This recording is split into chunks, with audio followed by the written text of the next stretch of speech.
जगन्नाथ दास और सरला दास को महाभारतर पार्थक्य को नहीं सोआ बोर्ड रूम रे अनुष्ठित हो जाइए आलोचना चक्र। प्राचीन शिक्षा अनुसंधान सोआ विश्वविद्यालय एवं ओडिशा गवेषणा परिषद आनुकूल्य यह आलोचना चक्र अनुष्ठित होता। एक कार्यक्रम में आलोचक रही भाषा विज्ञानी प्राक्तन इंग्राजी प्रोफेसर विभुदेन्द्र नारायण पट्टनायक। यह अवसर में जगन्नाथ दास को महाभारत संपर्क आलोचना करते।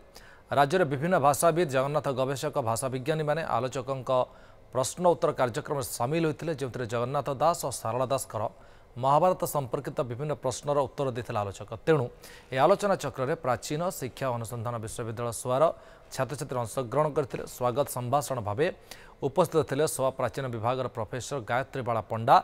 सभा मुख्य भाव उपस्थित थे ओडिशा गवेषणा परिषदर उपसभापति असित महांती।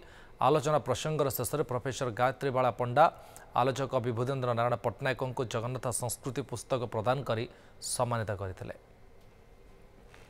आम प्रथम संपादनटी यही कि महाभारत उपर रखा स्थिर कलु जे सारला दास महाभारत छड़ा जगन्नाथ दास महाभारतर भी गुरुत्व रही एवं सारला दास महाभारत और जगन्नाथ दास महाभारत भितर कौन सबू माने समानता अच्छी एवं कौन सब पार्थक्य अच्छी से विषय को आम ए आलोचना करूँ। आमर गवेषणा करुवा प्राचीन पक्षर जो गवेषणा कार्य जारी रही से गवेषणा करुवा सबू छात्र छात्री भी जोग देते।